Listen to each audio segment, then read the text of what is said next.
Since Kach is first and foremost an ideological movement and not a political party, one of the problems we had with JDL was that, despite the fact that people did not realize it, JDL was also primarily an ideological movement, not merely an activist group. And what happened was, therefore, that many people joined and didn't really know what they were joining. They thought they knew what they were joining. They didn't really know. Many people joined JDL because they saw it as an opportunity to hit. Nothing wrong with hitting the right people. But if you join a group because you want to hit, invariably you will end up hitting the wrong people too. And an ideological movement teaches you whom to hit and whom not to hit. And that violence is sometimes necessary and sometimes it is wrong. Only when one has an ideological bent does one know what to do and what not to do at the right time. In great measure, Kach, certainly in Israel, the overwhelming majority of voters for Kach think that Kach is a movement that was created to throw the Arabs out of Israel, which of course is not true.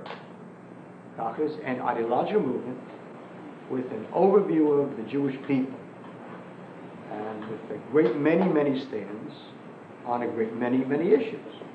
An overview. One of the issues is the question of Arabs inside Israel. But hardly the only issue, and certainly even on that issue alone, people don't understand what Kach wants from Arabs, what doesn't want from Arabs. And so it's important that Kach, first of all, begin to put out leaders. Secondly, even the ordinary members should know exactly what Kach is, and above all, what Kach is not. And so we decided to hold a series of seminars, perhaps 2 or 3 a year, in which people would hopefully come and take notes, which is why you're here. This isn't a speech. It's a seminar to take notes and to ask questions and to walk out of here with a little greater knowledge of what Kach really is, and in essence what Judaism really is, because Kach is not an island unto itself. Everything that it draws from Judaism and from Halakha. And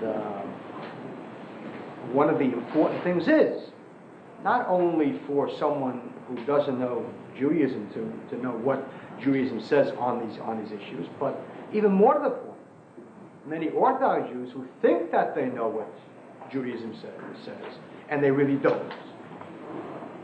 They should know what it really says and not what they were taught in their school by people who also think that they know what it says and who don't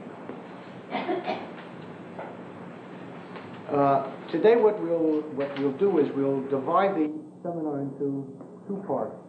The first part will be devoted to a substantive area of what is the Jewish people in terms of Judaism, what is the land of Israel, and so on and so forth, the relation of Jews and non-Jews within Judaism. And the second part will be a seminar dedicated to Kach policy over the years and Kach policy in the future. So the first part will be given over to the question of the Jewish people. What is the Jew in terms of Judaism? And at a time when everybody's talking about who is a Jew, by far the greater question is, why is a Jew? Why is a Jew? Who is a Jew? Who cares who is a Jew or not, if one doesn't know why one should be a Jew? If we don't know why one should be a Jew, who cares who is a Jew?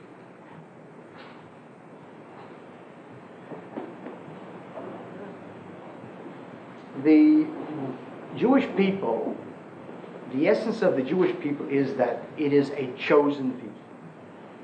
The essence is that it is not like all the other nations.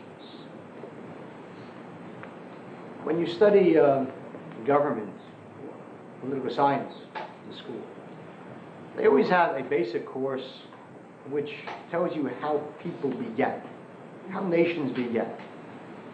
And invariably they will tell you that nations began in one of two ways, perhaps. First of all, there were families and tribes. And gradually there was a problem.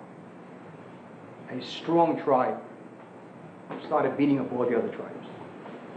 Or a foreign tribe started beating up all these other tribes. And so they gathered together for protection. And so they will tell you that self-defense and protection is the origin of nationalism. That's how nations began. That tribes gave up their independence for the sake of protection. Well, people turned to a king and said, okay, we'll make you king if you protect us. We exchange our freedom for that. And gradually that's how the tribes came together and became a nation. Or others will tell you that, there are other theories, that various groups who lived along a certain river, and gradually, in order to guarantee that each of the people would have the proper and equal amount of water rights, so they got together and they organized all of the people living along the river were organized together, and eventually from that came forth. That's not relevant. That isn't important. Whatever the reason that nations evolved naturally, the Jewish people did not evolve naturally. The Jewish people did not become a people through evolution. There was a specific moment in Jewish history when the Jewish people became a people. First of all, this concept of a Jewish people. And I think it is very important that every time that we speak, we have sources. We have sources, because anybody can give views and opinions, but if you're speaking about Judaism, then you have to give sources in Judaism. Otherwise, if you're not going to base your views on sources within Judaism, then if your name is Cohen, then you're giving Cohenism, which is fine, but don't call it Judaism.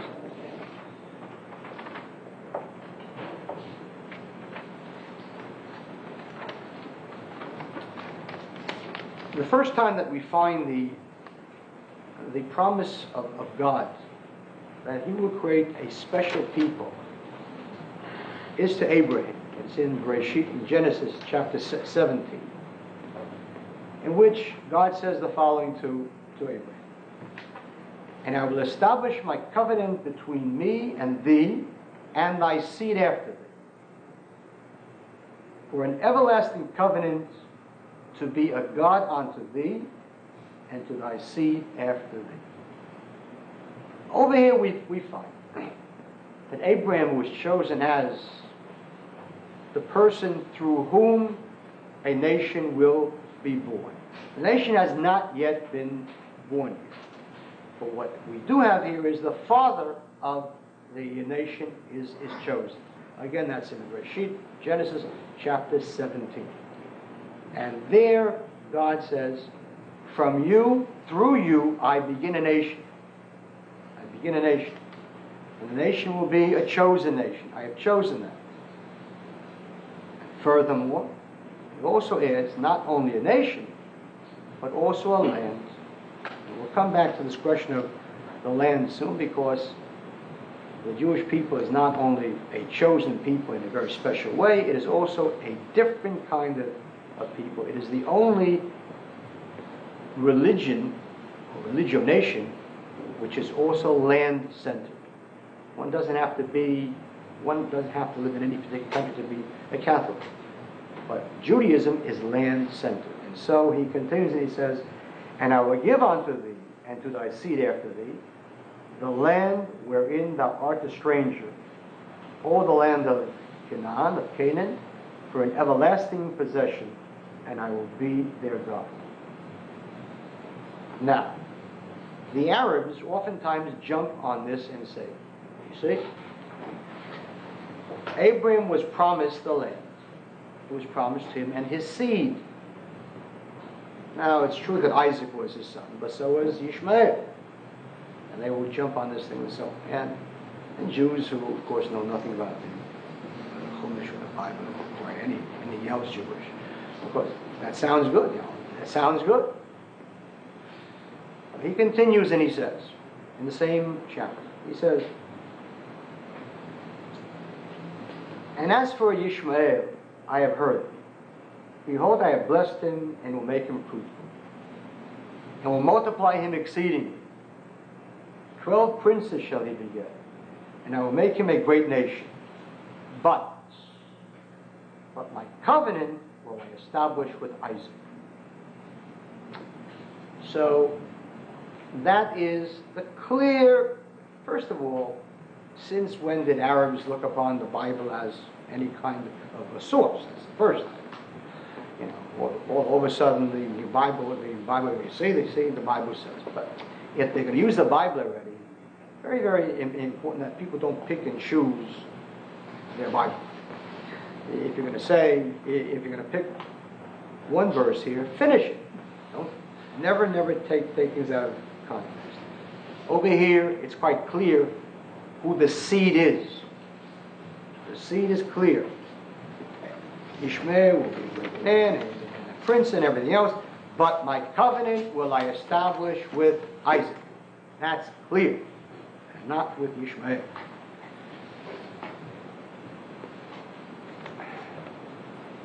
The promise continues from Abraham to Isaac. And in Bereshit chapter 26, we find a famine has broken out in Canaan. And Isaac wants to leave. He wants to leave. He wants to leave because there's famine. And the Lord appeared unto him and said, Go not down into Egypt, dwell in the land which I shall tell thee of. Sojourn in this land, and I will be with thee, and will bless thee. For unto thee and unto thy seed I will give all these lands, and I will perform the oath which I swore unto Abraham thy father. Right. So we see the chosenness has now been passed on from the father of the nation to the second, Isaac. And that in turn continues with Jacob. When Jacob is about to flee his brother Esau. So Isaac blesses him before he flees. And in Bereshit chapter 28, and Isaac called Jacob and blessed him. And he said, And God Almighty shall bless thee and make thee fruitful and multiply thee, and give thee the blessing of Abraham to thee and to thy seed with thee. Once again, we see that one of the sons and not the other is chosen. He also has two sons. Isaac also has two sons, Yaakov and Esau, Jacob and Esau. But the blessing is given to Jacob and not to Esau. And he says, And give thee the blessing of Abraham to thee and to thy seed with thee, that thou mayest inherit the land wherein thou art a stranger, the land which God gave unto Abraham. So what we have here are three blessings already. Abraham, Isaac, Jacob. The three patriarchs, the three fathers. And indeed, God himself says it to Jacob. He doesn't only depend upon Isaac passing it on. When Isaac flees, and he dreams his famous dream of the ladder and everything else, so God speaks to him and he says, I am the Lord God of Abraham thy father and the God of Isaac. The land whereon thou liest, to thee will I give it, and to thy seed. And so, what we have is the choosing of the patriarchs from whom there will be a nation created. The choosing of the patriarchs from whom will come a chosen nation. And in Sefer Shemot, in the book of Exodus, in chapter 6, God now speaks to Moses. By this time, the Jewish people were there, and they're not yet a people. They're still called throughout this area Bnei Yisrael, the children of Israel. These are still the families. These are tribes. There is no nation yet. It is only the seed of Abraham, Isaac, and Jacob that was promised that they would be a nation. And so God speaks to Moses and he says,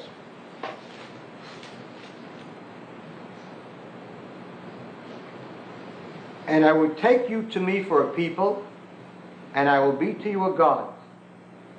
And you shall know that I am the Lord your God who brought you out from under the burdens of the Egyptians. And I will bring you in unto the land, concerning which I did swear to give to Abraham, to Isaac, and to Jacob, and I will give it to you for an heritage. I am the Lord." Now we have suddenly something else now. After the first three patriarchs, at that point, anyone who was born from Jacob was part of the seed. In the case of Abraham, God was not yet sure which of Abraham's children would be worthy. And so he decided Isaac would, and not Ishmael. In the case of Isaac, he wasn't sure which of his two children would be worthy. Then he decided that Jacob, yes, and Esau, not. By the time there were these three patriarchs, what you have here is a presumption of chosenness. And from that point on, everyone who was born a Jew was going to be part of the chosen people. They're not yet a people. They're still tribes. They're still the children of Israel, but the promise is there. And now they come to, by the way, that was in Shemot chapter 6, Exodus chapter 6. And now they come to Har Sinai, to Mount Sinai.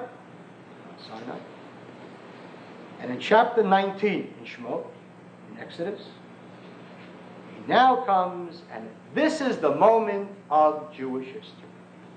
This is what is going to make this people different from all other peoples. Everyone else evolves. No one knows at what moment in history the English became a people, or the French became a people. It was an evolution. There was a specific moment in Jewish history when the Jews as tribes became a nation, a people, and that is at Sinai.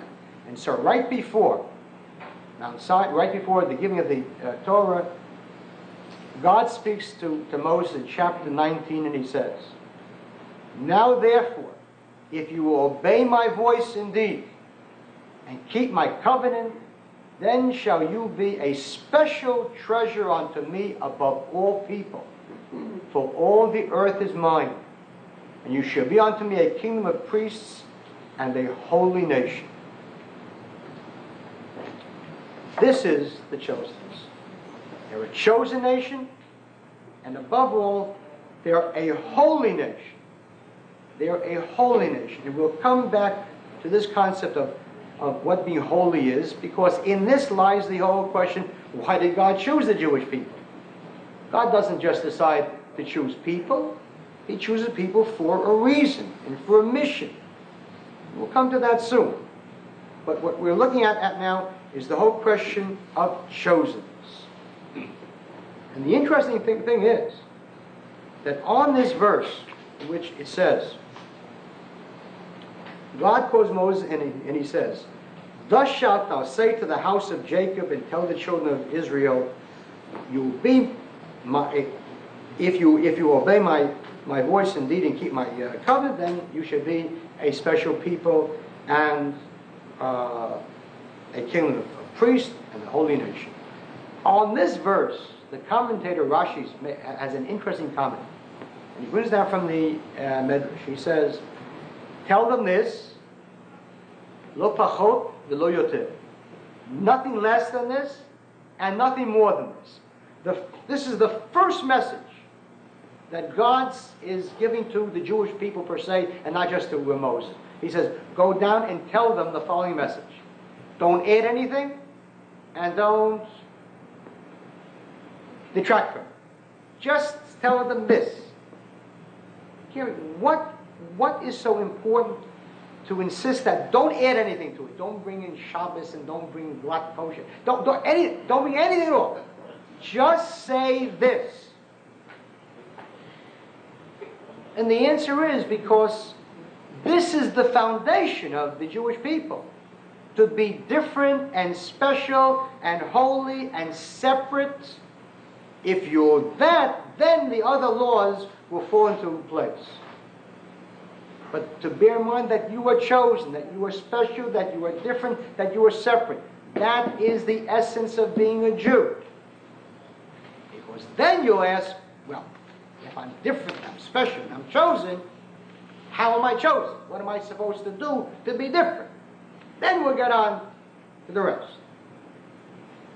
It's very, very much the same question.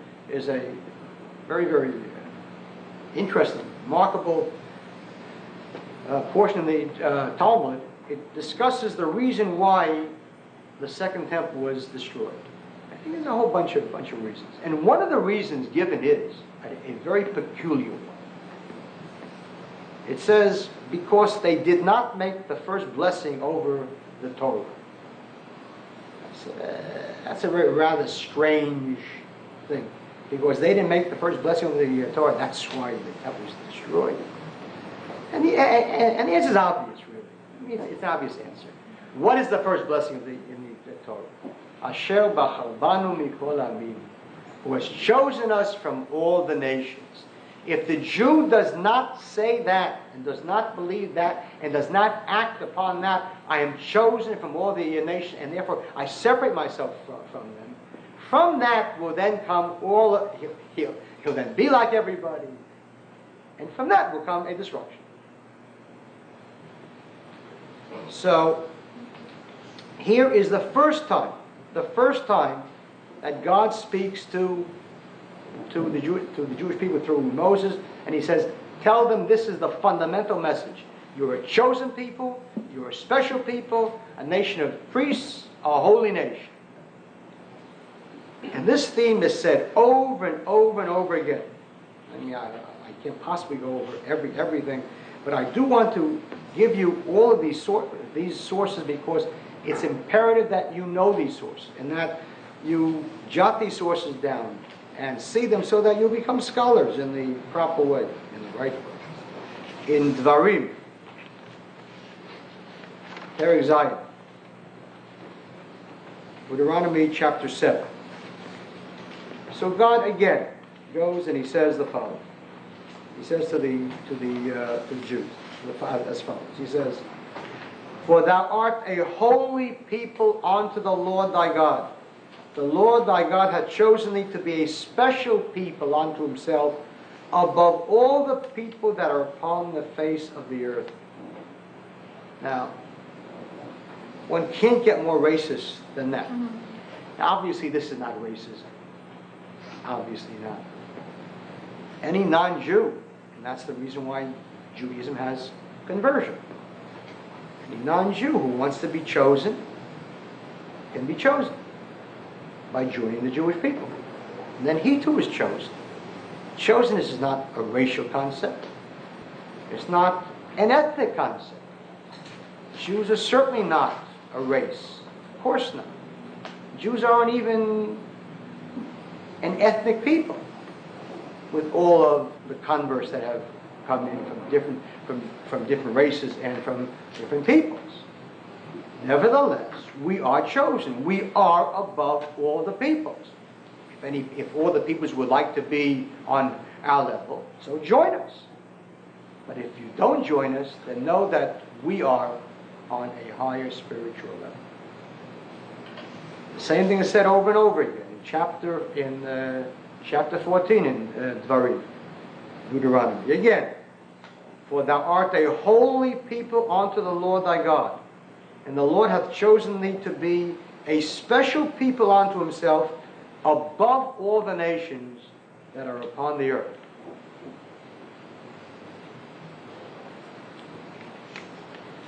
And again, in chapter 26, and it's important to note how many times the Torah repeats this, because it knows the Jewish people. It knows that Jews don't want to be chosen. I just don't want. Jews want nothing more than to be just like everybody else. Not worse than everyone else, but not better than anyone else. Because if you're better, then people hate you. I don't want to be hated, right? Well, too big. The point is that that's exactly what the Talmud means when it says, why was the mountain upon which the Torah was given called Sinai? It says it comes from the Hebrew word Sinah, which means hatred. Because from there came forth hatred. Two kinds of hatred. First of all, hatred of God to the nations that refuse to accept the Torah. And secondly, hatred of the nations to the Jewish people for being chosen. But it is a hatred which we cannot escape. Because one cannot escape his chosenness. Whether we like it or don't like it, we cannot escape being a Jew. And so again, in chapter 26 in Deuteronomy, he says again, thou hast chosen the Lord this day to be thy God, and to walk in his ways, and to keep his statutes, and his commandments, and his judgments, and to hearken unto his voice. And the Lord hath chosen thee this day to be his special people, as he hath promised thee, and to make thee high above all the nations which he hath made, in praise, and in name, and in honor, that thou mayest be a holy people unto the Lord thy God, as he hath spoken.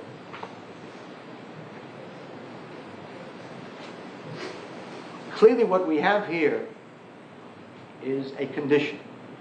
We are chosen to keep God's commandments. Now the fact if a Jew gets up and says, I don't want to be chosen, and I won't keep the commandments, too late. Too late.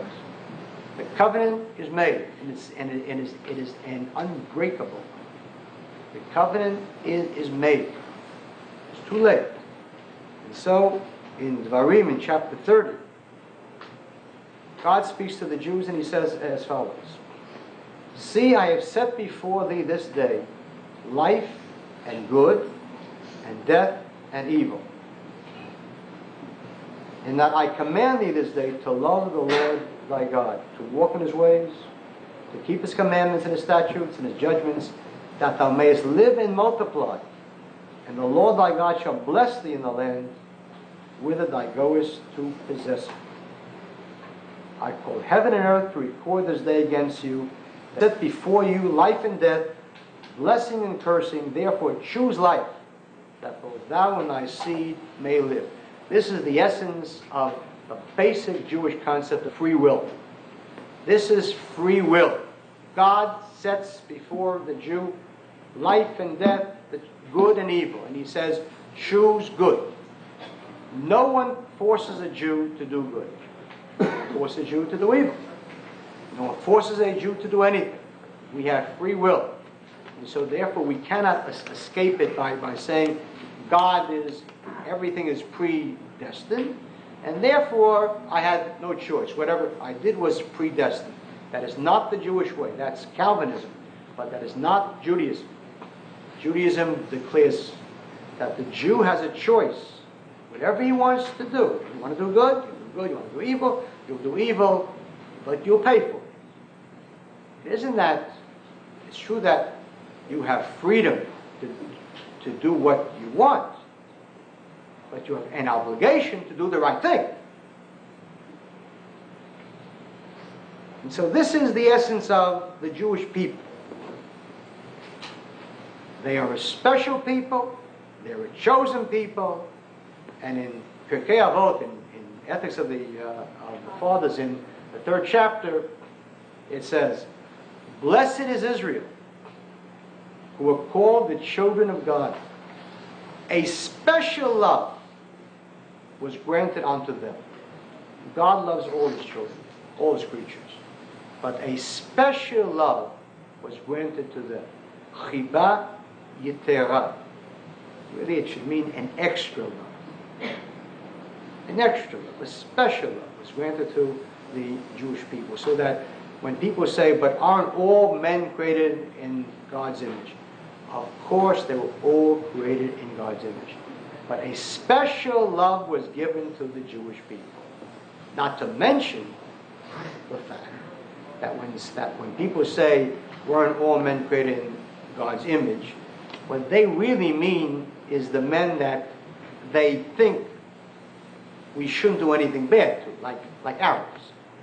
But if it is true that all men were created in God's image, which it is true, so was Hitler. So was Stalin. And Genghis Khan.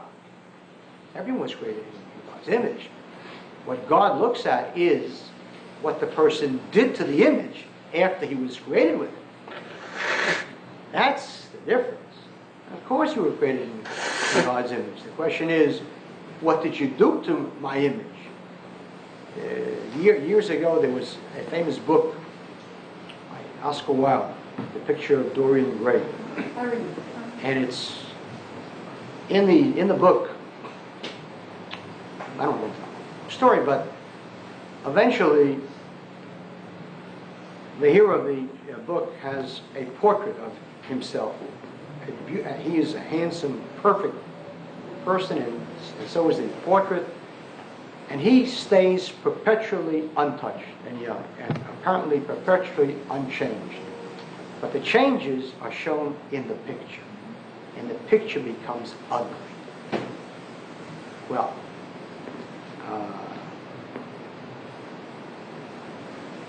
the image of God, which is in an evil person, becomes ugly.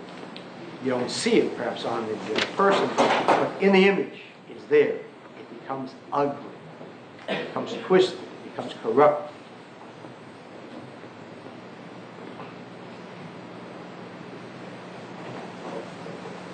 In the Medrash, in the Tanchuma, in the Medrash it says, the Holy One, blessed be He, created the 70 nations, the world. But of them all, He found pleasure only in Israel. That's the Medrash. That's Judaism. In all, He found pleasure only in Israel.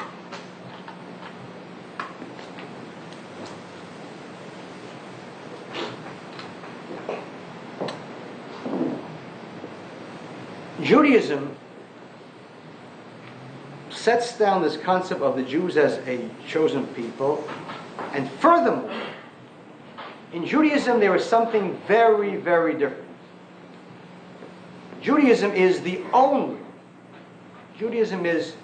only faith in which the entire people saw the great event.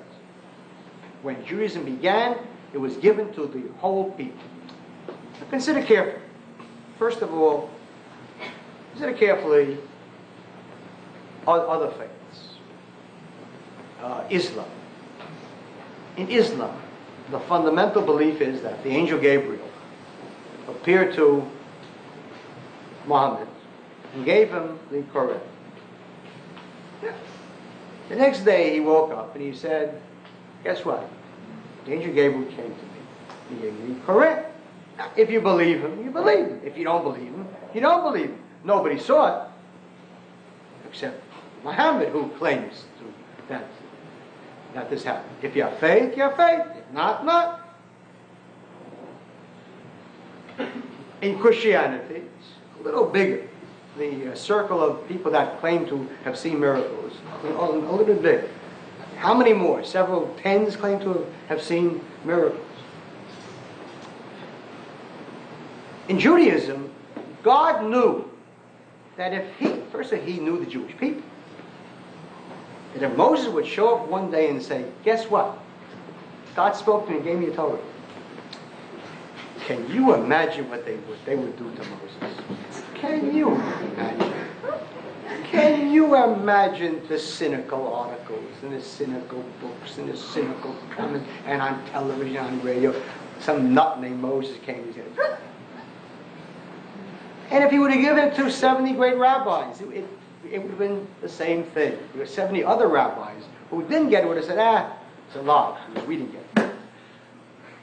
So what happens here is that in Judaism, something very, very special happens. God decides to give the Torah to the whole Jewish people. Every man, woman, child, cat, dog, cow, sheep, everything. Everyone is going to see this event. And so, we find in Shemot, in Exodus, in chapter 19, we find again, and it came to pass on the third day, in the morning, and there was thunders and lightnings and a thick cloud upon the mount, and the voice of the horn, exceeding loud, so that all the people in the camp trembled.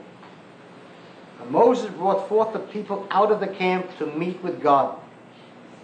And Mount Sinai was altogether with smoke, because the Lord descended upon it in fire.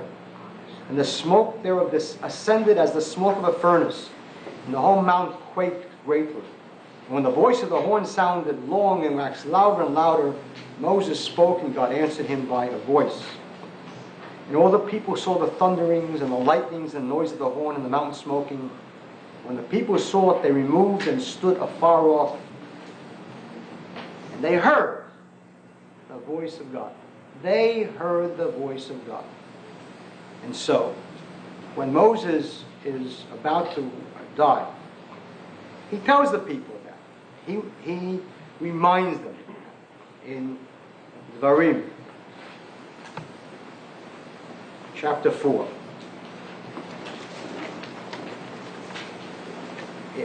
In Deuteronomy chapter 4, we find that Moses tells them again, he says, remember, he said, did ever a people hear the voice of God speaking out of the midst of fire, as thou hast heard and lived? Out of heaven he made thee to hear his voice, that he might instruct thee. Upon earth he showed thee his great fire, and thou heard his words out of the midst of the fire. That is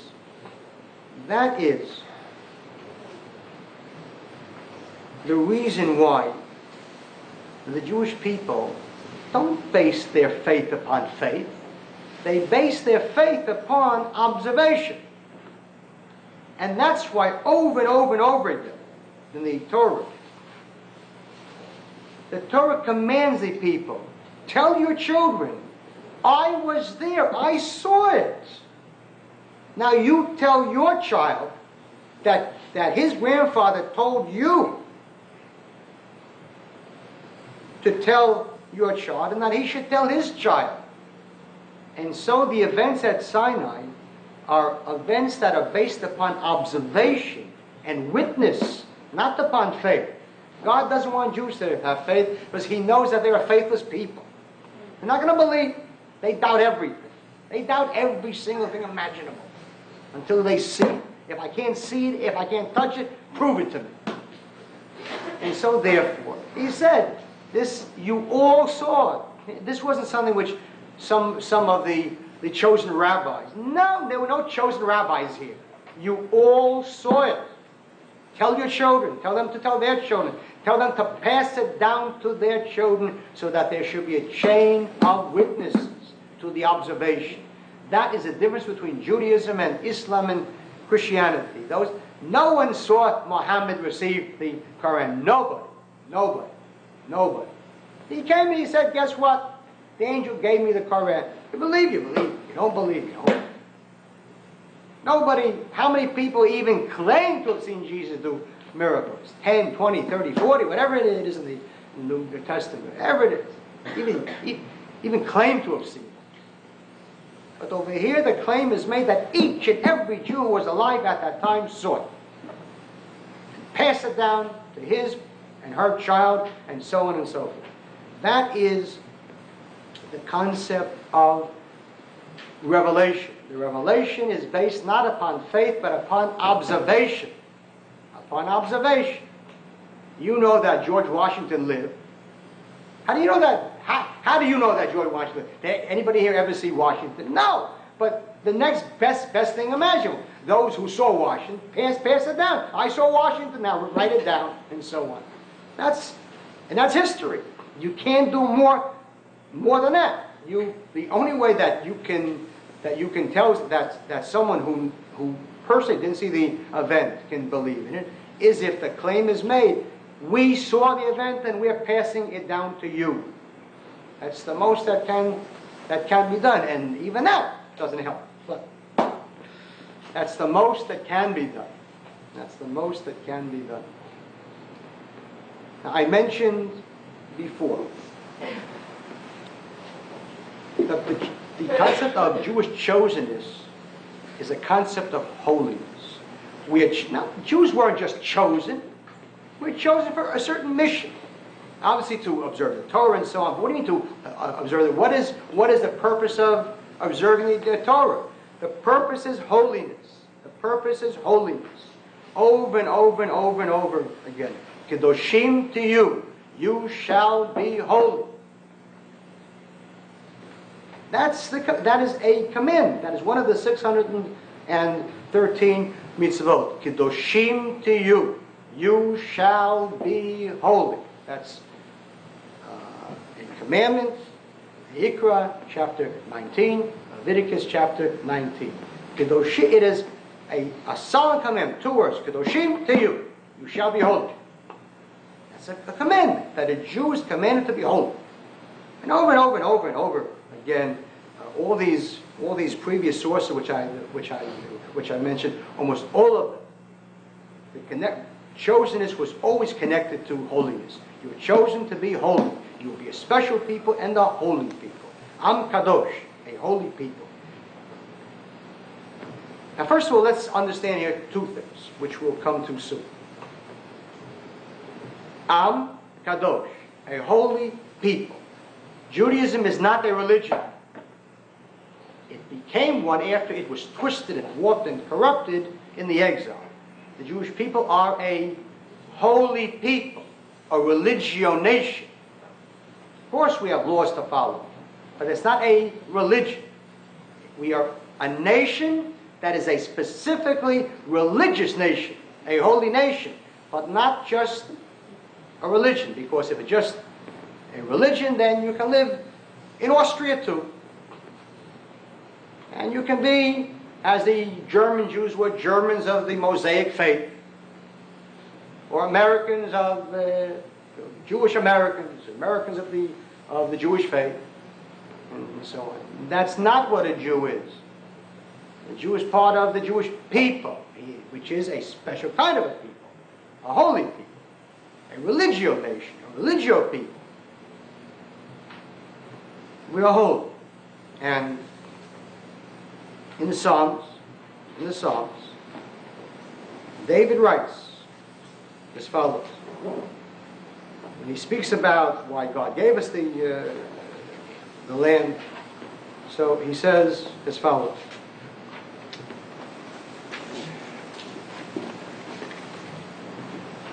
And he gave them the lands of the nations, and they inherited the labor of the people, that they might observe his statutes and keep his laws. God didn't just take land after God took the land from people. It belonged to the Canaanite nation.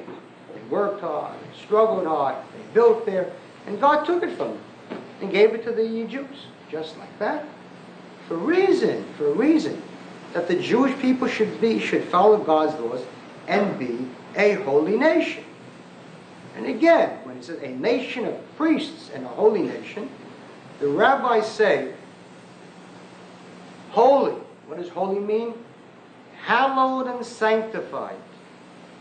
Separated from the nations of the world and their abominations. And we'll see soon the irrevocable connection between being holy and being separate from the nations.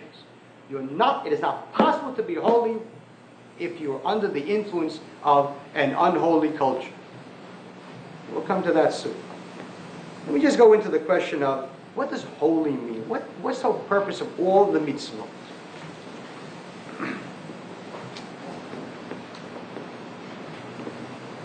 The foundation of all evil in this world is ego. Everything bad in this world has as its source ego. Nobody robs a bank unless he's crazy, because he gets his kick out of robbing banks. Crazy people get a kick out of robbing banks. A person robs a bank because he wants money. Wants money. It's not your money. I don't care, but I want the money. Because if I have money, I'll have a car, and I'll have a good life, and I'll enjoy life. In other words, but it's not yours. It doesn't matter.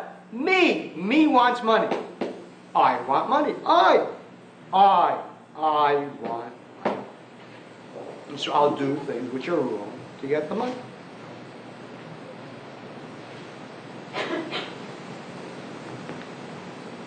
In each of us is I, me. In each of us. Each of us is born with me. The Bible says, Ki yetzer lev ha'adam ra min ora. For the inclination of man's heart is wicked from his birth.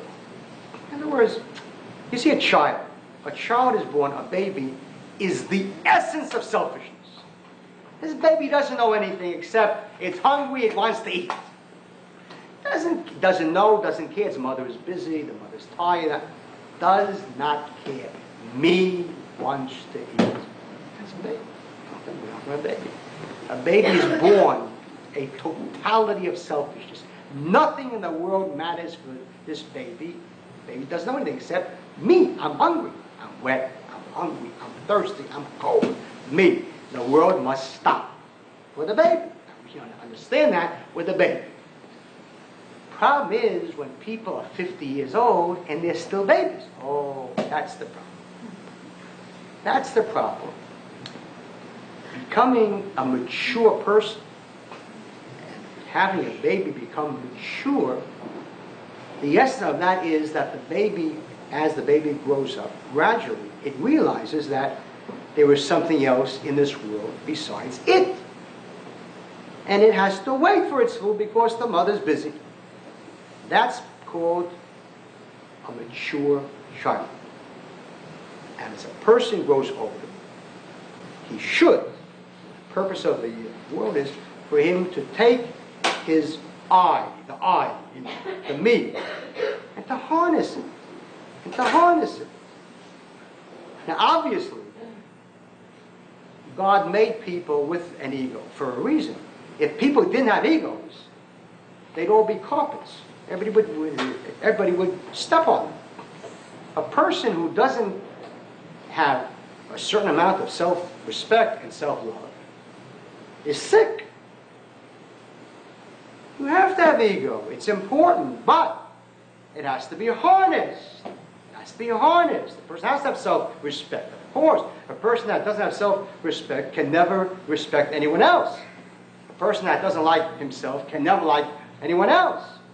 One of the great tragedies of our time is that ego is a two-sided coin. There are people that love themselves, people that hate themselves. Both things are wrong. A person should like himself.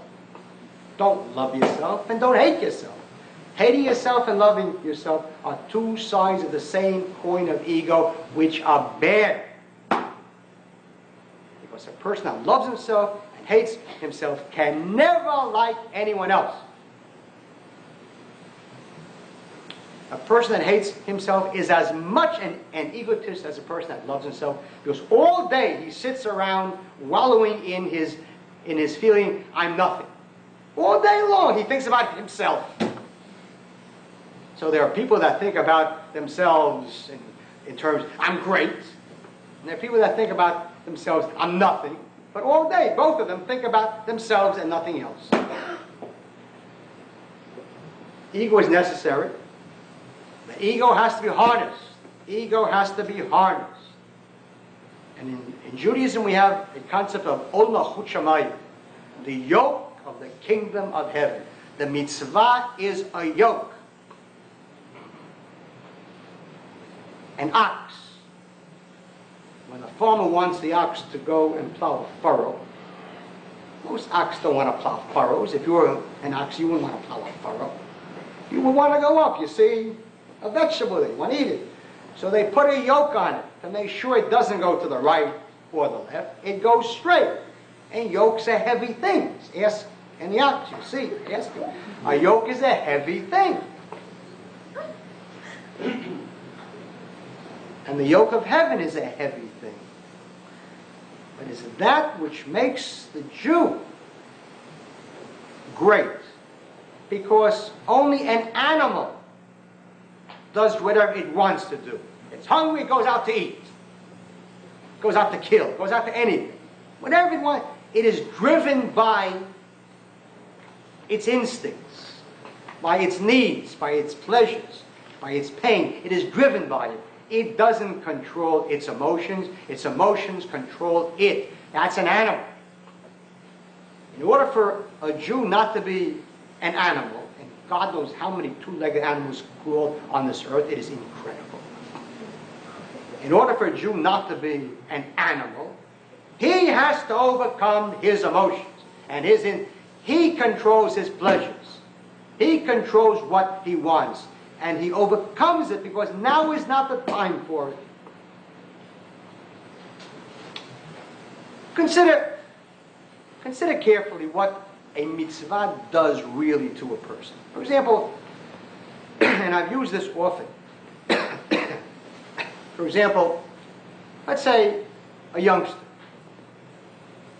who goes to yeshiva. He's raised in one home. Mitzvahs are. He wants to go to see a doubleheader between the Mets and the Dodgers. His mother knows something about baseball. She knows there's 9 innings, 18 innings. So she packs him enough sandwiches for 18 innings. Since she doesn't really know too much about baseball, she doesn't know that most Met-Dodger games never go 9 innings and 9 innings. They go 18 innings, 23 innings. And so the first game goes 17 innings. And he's just about finished the sandwiches for 18 innings. And there's a second game. He has no intention of leaving. But by the 5th inning of the second game, he is hungry. He is very, very hungry. And so is this big fat slob who's sitting next to him. But he has no problem. He sees the hot dog vendor coming. He says, "Hey kid, two." He throws a coin. And passes down the frankfurters. And now the frankfurters are passing down the lane. And the kid is sitting here, and this fat guy is sitting here, and the hot dogs are getting closer. And he can now smell the hot dog. Now, kosher, non-kosher, they both smell good. Frankfurt that's not kosher smells just as good as a kosher frankfurt. And this kid is really hungry, and he's passing down, and he now has it in his hands, and passes it on, and he knows, I can't eat because it's not kosher. Do you know what that mitzvah has done for that person as a person? To his character? To his ego? This kid is dying for hunger. And all these kids around him can, anytime they want to eat, they eat. He can't eat now. He's not an animal. He has to go above that. And you consider what that if you multiply that by the thousands and thousands of times that Jew does mitzvahs, you know what that does to the person in terms of making him strong, in terms of ol malchut shamayim, of the yoke of heaven.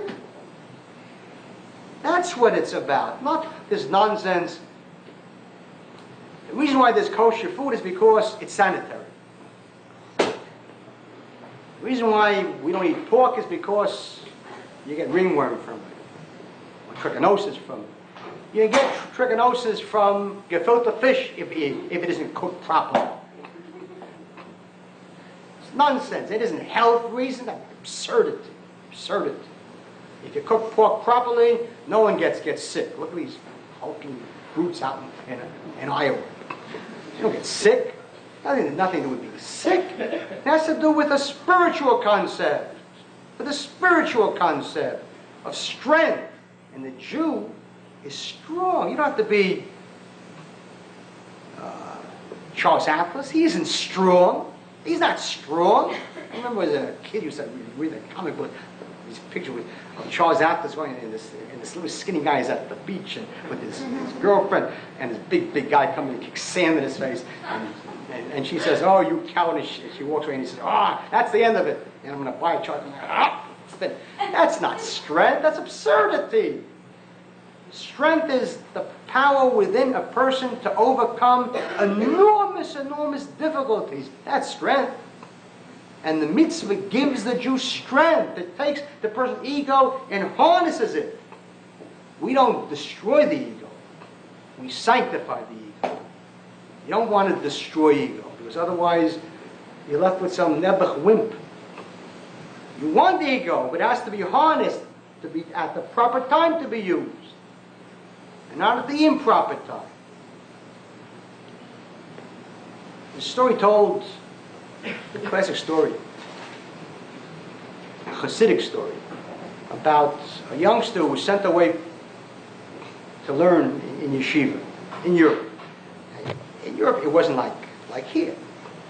He was sent away. You couldn't come home every single night. You were sent away far away, and to be sent away 300 kilometers in Europe, you were sent away. And so the youngster would generally stay away for 4 months, 5 months, come home either on Pesach or Rosh Hashanah. And so he was away for half a year. Half a year he was away. And he came back. It was a stormy night, pouring rain. And he banged on the door, and the upstairs window opens, and the father looks out and he says, "Who's there?" He says, Me. Father said, Go back to yeshiva. If after 6 months learning to yeshiva, you can still say me and expect the whole world to know it's you, you haven't done anything. Purpose is to get rid of the me. That's harness the me, harness the I that's inside each and every person. That's the concept of kedusha. That's the concept of holiness. In the Talmud it says, this is an important concept. In the Talmud it says, everyone knows or should know, if you don't know, that the Jew each day, twice a day, says the Kriyat Shema Yisrael. And there are 3 chapters to it. And the rabbis in the Mishnah, in Rachot, ask, why do we first say Shema Yisrael, and afterwards we say the second one, Vaya im shamoa, and if you shall hearken unto my commandments? Why do you say that? And why in that order? Why not the other way around? And they answer, because before you can take on the law, the commandments, you have to take on Ol Malchut Shamayim. You have to take on the yoke of heaven. Why? Because without the yoke of heaven, the commandments mean nothing. There are countless Orthodox Jews in this world who are not religious. Countless who are mere practitioners of Jewish ritual. They practice ritual. They were born into an Orthodox home, and so that's the way it is. And certainly in this country it is not difficult to be Orthodox every day. Once upon a time it was hard. If one didn't work Shabbos, hard to find a job. Today, 5-day work week and the ADL and everybody and Kolpa, everything is fine. Kosher, everything's kosher today. It's not OU and OK, and KP, XYZ, all kinds of things. Everything is kosher today. It's easy to be kosher. Used to be a time for a woman, for a married woman to cover her hair. Today you have shekels that make the woman look 40,000 times better shekel than naturally. So it's pretty easy to keep rituals today. It's hard to keep Ol Malchut Shamayim, because then there are certain laws that you will find that so-called modern Orthodox Jew simply finds difficult to accept, and therefore does not keep it. So therefore, the rabbis say, you first have to say, Shema Yisrael, Hashem Elokeinu Hashem. First of all, say, the Lord is our God, the Lord is one. That is accepting upon ourselves the yoke of heaven. If He is God, then whatever He commands, you must do. Then you can accept the commandments.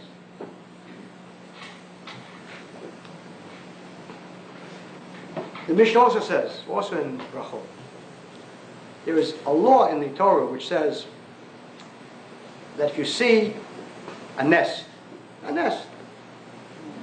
the mother bird is sitting either on eggs or feeding her, newborn birds, and you want to take the eggs or the newborn birds, you must first send away the mother. You must first send away the mother. That's a mitzvah, lo hakam, sending away the mother from the nest. Now the Mishnah says what would appear to be a remarkable thing. If someone is walking along the road, he's talking with his friend about Torah and so on, he says, how merciful is the Torah. What a merciful thing it is. Look, it even has mercy upon the mother bird. You silence him and say, quiet, you're not supposed to say that. Talmud says, because he makes the laws of God merciful when they are really decrees. Now think of what that is saying. There's a tremendous concept here. How many people keep laws because they agree with them? Countless Jews keep laws because they like it. And countless rabbis will take Balei Tshuva and teach him, you see how nice this is? Like, what a nice law. He said, you're right, it's a nice law. If you decide to keep laws because you like them, what's going to happen when you come across a law which you don't like? And believe me, there are enough of them around, which go against the grain of modern man and modern woman. What do you do then? What you do then is you become a Reformed Jew. This I like, this I don't like. This I keep, this I don't keep. That's why we silence him. It may be indeed true that this particular law is a law of mercy, but that's not why you keep it. Whether it's merciful or not merciful, you keep it. It's not up to you to, God didn't write a book and then send it out to all the people. You like it? Whether you like it or don't like it, you keep it because it's truth. And you may not see it, that's because you're stupid. But if you keep it, you'll eventually see that it is right. You don't come and say, nice law. Not so nice law. This isn't some rating system. Keep the laws. Ol Malchut Shamayim is to bind the Jew, to bind his ego, and make him great. Because freedom comes from keeping laws and not the other way around. A person that doesn't keep any laws eventually becomes a victim and a servant and a slave to his passions and his desires. And he has no way to escape it. He has no way to escape it. I hear Jews tell me, you fast all day on Yom Kippur? How can you fast all day? That's because this person really and truly cannot conceive of going more than 45 minutes without food. You can't conceive it. You mean to say on Saturday You can't do this and you can't do that. How can you not do that? That's an animal. That's a weakness. That's a tragedy. That's a slave to himself. Person who says, not only do I fast on Yom Kippur, I fast seven times during the year. Of course I keep the Sabbath. I have the power, the strength to keep the Sabbath and give up things. And that's strength. That's strength. That's taking the ego and sanctifying it. And that's taking the animal and turning it into a human being. That's taking that little baby child that is born who is the totality of ego. Eat, I want to eat. Cry, I want to cry. Eat, anything I want to do.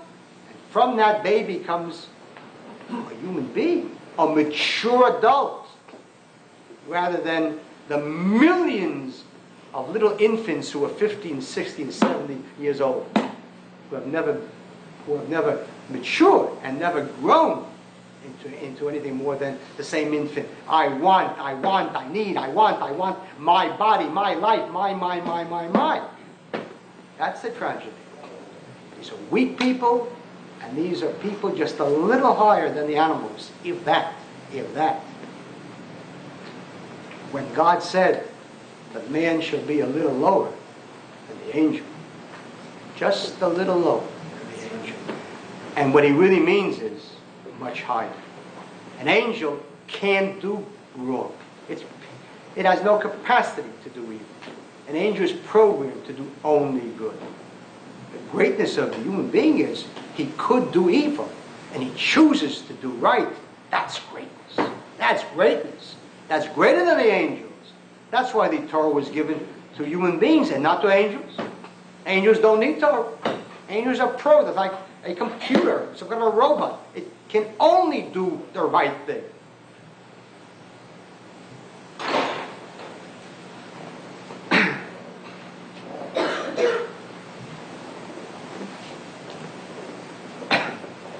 Now, I said before the concept of holiness is unequivocally connected to the concept of separation. Separation. There must be a concept of separation. And on the verse, which by the way was in yesterday's portion, you shall be a nation of a kingdom of priests and a holy nation.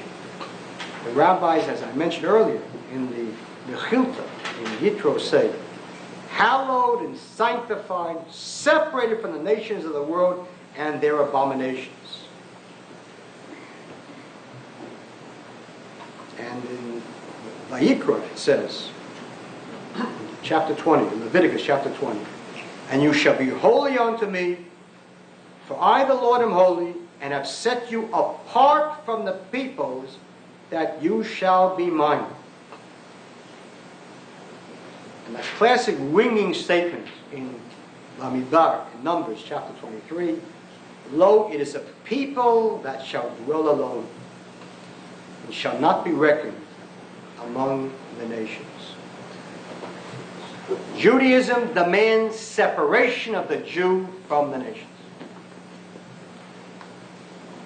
Because if the Jew is among the nations, he cannot help but be influenced by them.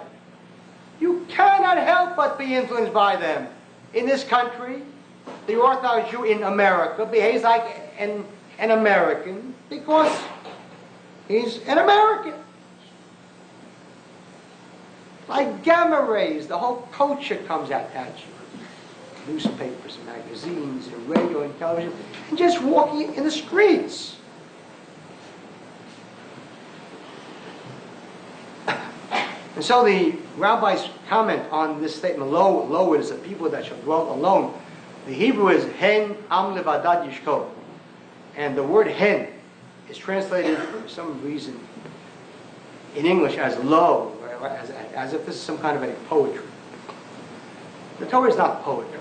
And the rabbis comment on why hen is used. Hen is spelled hey nun. Hey nun.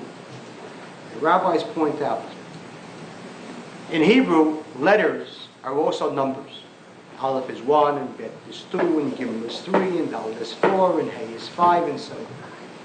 So the rabbis say that if you take the number 10, and you want to put together any two letters which will combine to 10, it's not difficult. You take Aleph, which is 1, Tet, which is 9, you take Bet, which is 2, you take Chet, which is 8, 10, Gimel 3, Zayin 7, 10, Dalet 4, Vav 6, 10.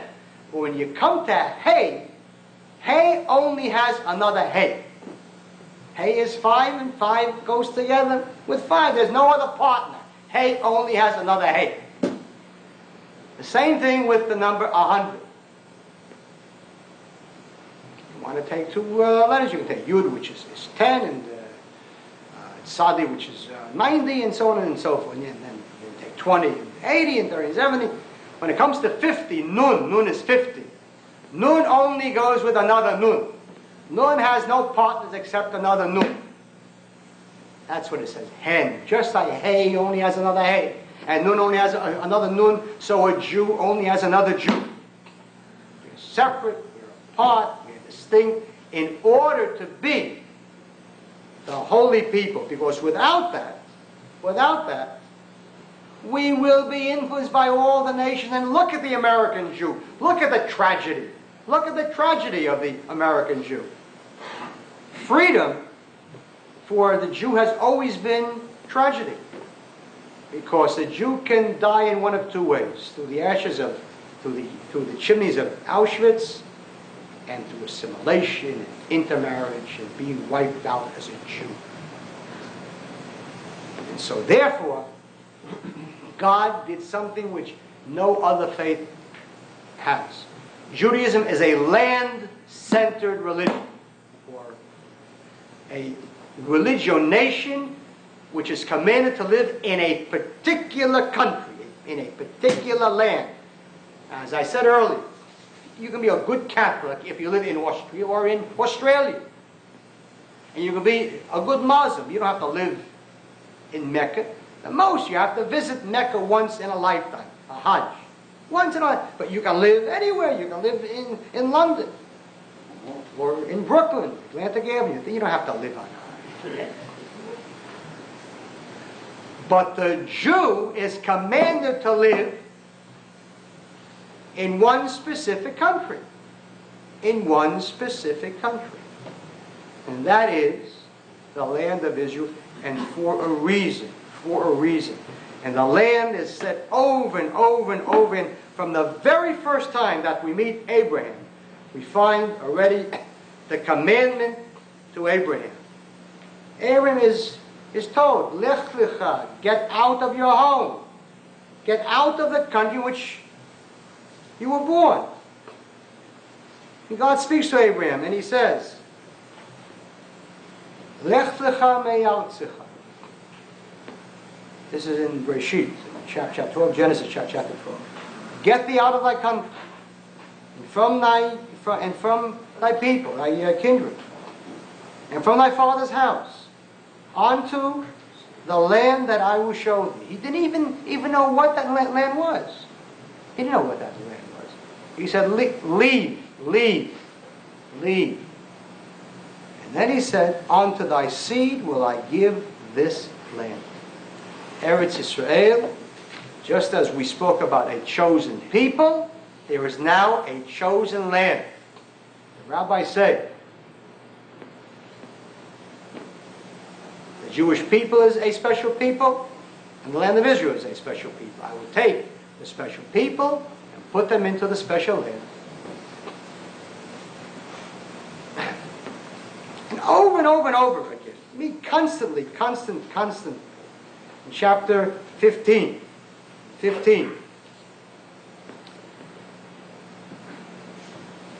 God says,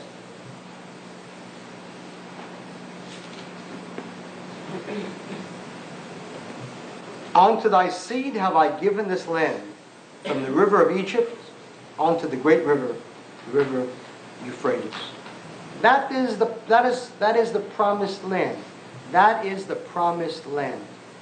The land of Israel doesn't belong to us because of Balfour. If I were an Arab, I'd be right. Who's this Englishman to come and give you my country? And he'd be absolutely right.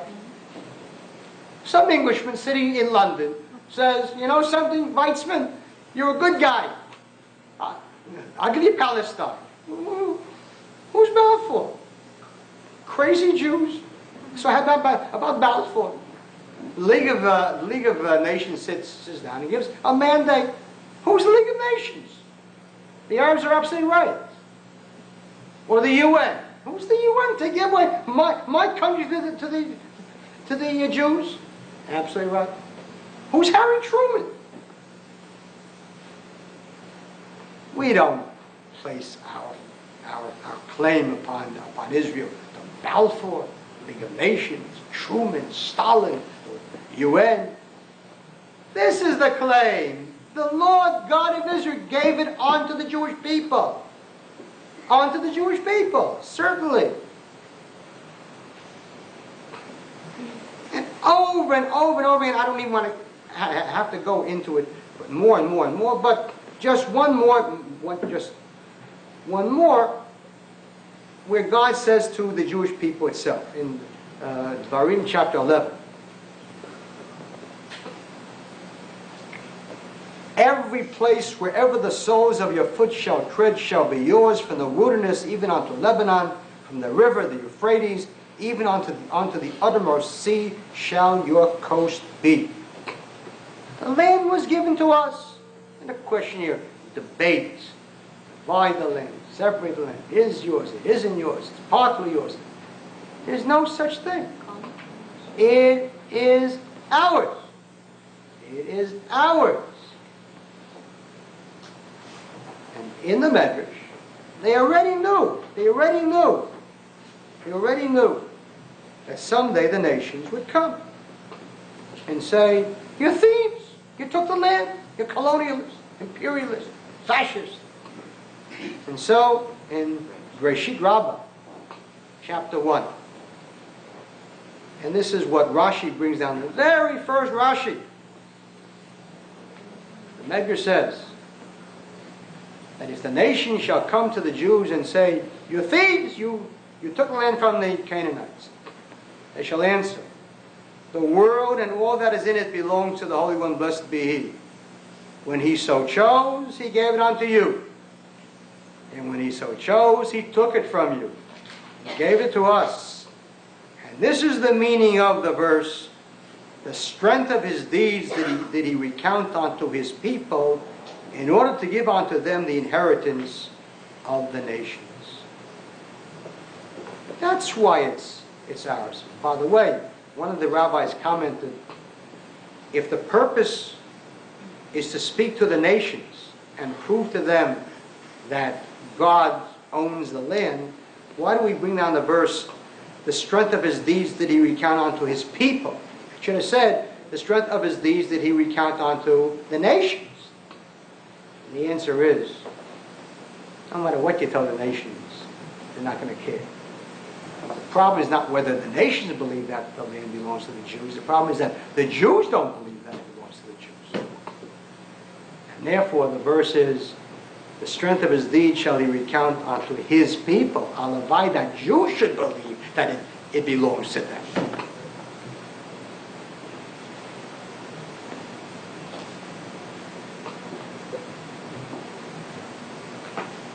So, let's move towards a little break here. Just a few more points. And that is, the tragedy of the Jewish people, that for 1900 years had no state of their own, and now they have a state of their own, and continues to exist in the exile, continues to live in the exile, not the slightest intention of leaving. Not the slightest intention.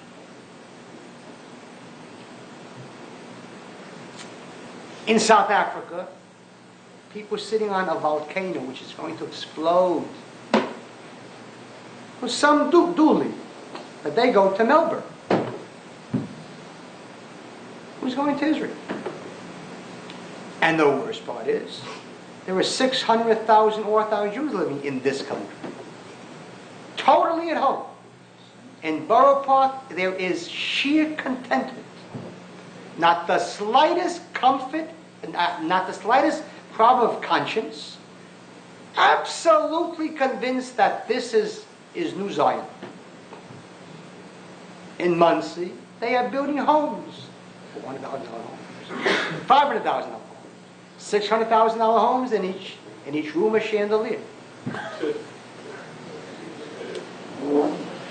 Happy, luxury, and happy, content. We're Americans. Sometimes I listen to the Bob Grant show, and I listen to these guys calling from Williamsburg, with thick accents, Jews, thick accents. 2 minutes after he has just told off some Spanish guy with an accent, "Where you from, buddy? What are you, a foreigner?" And this fellow calls it, and he says, "God's giving it to him, Bob."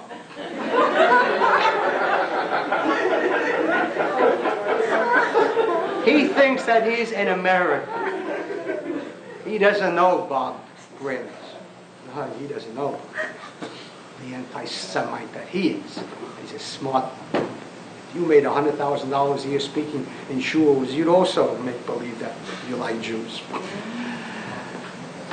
In any case, God told the Jews to live in a special country.